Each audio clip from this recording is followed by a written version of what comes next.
The ceasefire in Gaza, which ended 8 days of bloodshed. These are live pictures from Gaza now. What you can't see, but was there a moment ago behind that tree, was a bulldozer beginning the clear-up operations. There you see it come in the picture. Beginning the clear-up operations to try and remove much of the rubble that was left behind from 8 days of Israeli bombing. There have been no further strikes from Israel overnight.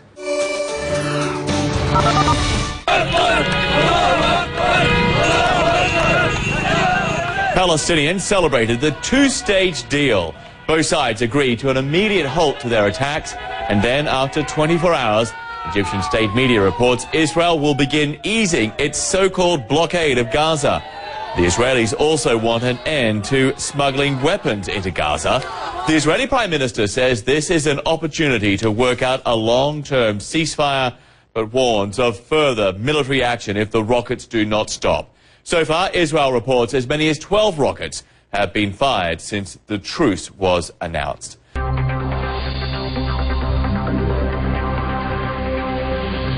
There's wild celebrations here. People are throwing sweets into the crowd, but the point is, this ceasefire has to hold.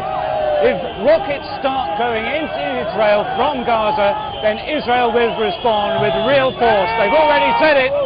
These people know it, but for now, it's all about celebration. Palestinian politicians, though, are claiming this as an outright victory. They insist the ceasefire will hold. It's now up to the Israeli public to ask Netanyahu and Barak, why did they use Palestinian and Israeli blood for their election tool?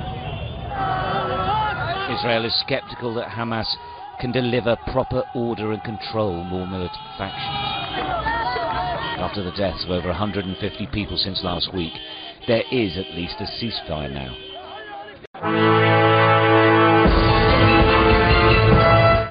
Days of marathon talks have borne fruit, precarious as it may seem. According to the truce agreement brokered by Egypt and the U.S., Israel will stop all hostilities in the Gaza Strip, land, sea and air, including targeted killings. All Palestinian factions will stop launching attacks from Gaza, and border crossings will be opened, and restrictions on the movement of people and transfer of goods shall be lifted. The agreement removes the immediate threat of an Israeli ground offensive, if the truce holds.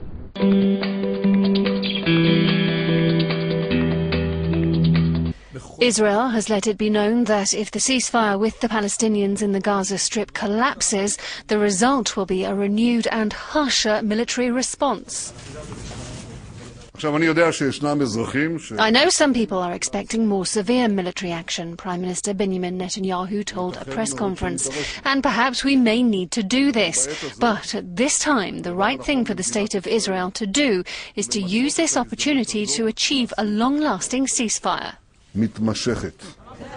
Defense Minister Ehud Barak added that the Israeli offensive had achieved its objectives. The exiled leader of Hamas says Palestinians are ready to comply with the Gaza ceasefire if Israel does the same, but warns his fighters' hands are on the trigger. Khaled Mishal says the Palestinians have emerged the winners. This was a treacherous aggression on our people in Gaza, he says. It called on us to defend ourselves, and the result was that after 8 days, God removed the hand of the Zionists from our people in Gaza, and they were forced to succumb to the conditions and demands of the resistance. The Deputy General Secretary of Islamic Jihad told Euronews that the policy of armed resistance has paid off. The delegation spoke on behalf of the Palestinian people, he says, because the Palestinian people stood for and supported the resistance. Delegations of Hamas and Islamic Jihad represented the Palestinian people by negotiating and by defending the Palestinian cause on the ground.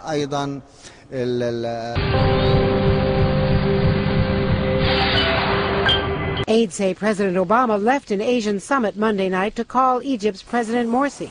He then took a call from Morsi at 2:30 in the morning Tuesday. Called Morsi again while flying home from Cambodia last night. And today, in separate calls to Morsi and Israel's Prime Minister Netanyahu, Mr. Obama pressured each to accept, while promising Israel more money for Iron Dome and other missile defense programs. Clinton cemented the deal, diverting from Asia to Jerusalem last night, then to Ramallah today, back to Jerusalem, and finally Cairo for final talks with Egypt's leaders. An attack on a bus in Tel Aviv causing injuries but not deaths was praised by Hamas but not claimed by them. The fact it didn't derail the talks was a sign that both sides wanted this deal. All this, and rockets hitting the city from Gaza, has dented Tel Aviv's sense of security. A ceasefire won't necessarily bring that back. Israel could not have kept its army mobilized to invade for much longer. Its allies didn't want a ground war, and with elections in January, the government has decided it's done enough for now. Egypt's Islamist president, Mohamed Morsi, mediated the deal. He's an ally of Hamas, had been viewed by Israel with suspicion, but earned high praise from the Americans. This is a critical moment for the region. Egypt's new government is assuming the responsibility and leadership that has long made this country a cornerstone of regional stability and peace.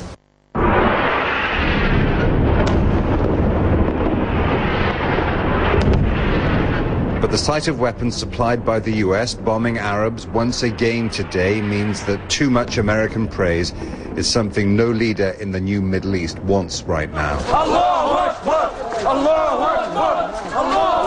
This morning in Gaza, as the negotiations reached a critical stage, they were burying the night's dead.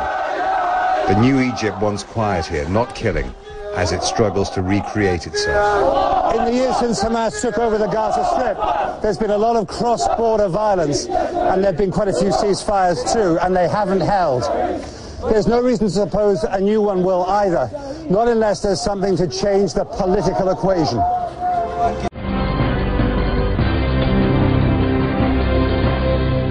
The Israeli military killed about 160 Palestinians during the conflict. Palestinian militants fired rockets from the Gaza Strip that killed 5 Israelis.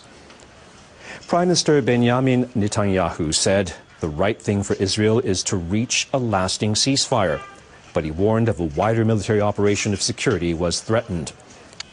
And Hamas leader Khaled Mashal warned his forces would resume attacks if Israel broke the truce.